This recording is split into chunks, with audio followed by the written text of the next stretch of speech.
அனைவருக்கும் வணக்கம். இன்னைக்கு நம்ம பார்க்க போகிறது ஒன் பாட் ரெசிபி தான் பார்க்க போகிறோம். அதாவது தக்காளி சாதம் தாங்க பார்க்க போகிறோம். இது சிம்பிளான ரெசிபி பட் டேஸ்டான ரெசிபி. நீங்களும் ட்ரை பண்ணி பாருங்கள். ஃபர்ஸ்ட் அதுக்கு என்ன பண்ணலான்னு பார்க்கலாம்.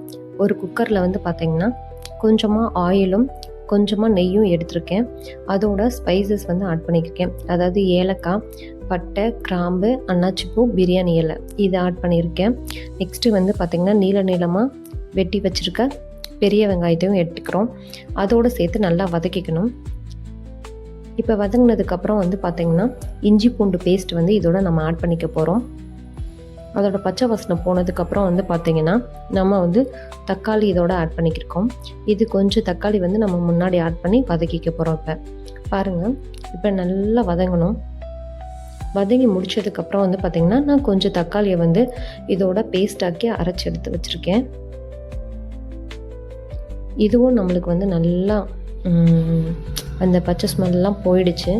ஓகேங்களா? அதுக்கடுத்து பார்த்திங்கன்னா இதோடு நம்ம சேர்க்க போகிற மசாலான்னு பார்த்திங்கன்னா மிளகாய்த்தூள், கரம் மசாலா, அவ்வளோதாங்க. அது கூட பார்த்திங்கன்னா புதினா, மல்லி இலை அதையும் போட்டு நல்லா வதக்கிக்கோங்க. நெக்ஸ்ட்டு இதோட சால்ட் ஆட் பண்ண போகிறோம்.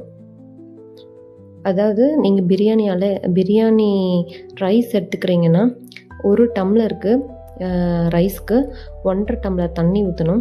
அதே மாதிரி நார்மல் ரைஸ் எடுத்திங்கன்னா 1 டம்ளருக்கு 2 டம்ளர் தண்ணி ஊற்றணும். ஓகேங்களா? இதுதான் அளவு. இப்போ நான் நார்மல் ரைஸ் எடுத்திருக்கேன். அதுக்கு 1 டம்ளர் அரிசிக்கு பார்த்திங்கன்னா நான் 2 டம்ளர் தண்ணி எடுத்துக்க போகிறேன். ஓகேங்களா? அவ்வளோதாங்க.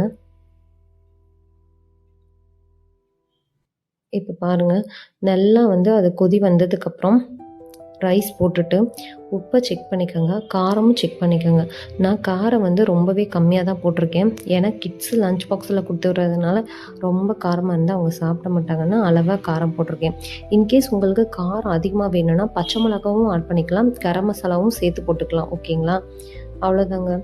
நம்மளுக்கு குக்கரில் விசில் வந்தோடனே நம்மளுக்கு ஈஸியாக தக்காளி சாதம் ரெடி ஆயிரும். அவ்வளோதாங்க. நான் 2 விசில் விட்டு ஆஃப் பண்ணிட்டேன். ஓகேங்களா?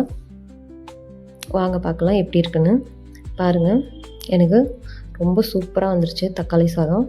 பாருங்கள், அவ்வளோதாங்க. ரொம்ப ஈஸியான ரெசிபி. நீங்களும் உங்கள் வீட்டில் செஞ்சு பாருங்கள். இதுக்கு பெஸ்ட்டான காம்பினேஷன் பார்த்திங்கன்னா எக்கும் தயிர் பச்சடியும் ரொம்பவே நல்ல ஒரு காம்பினேஷன்.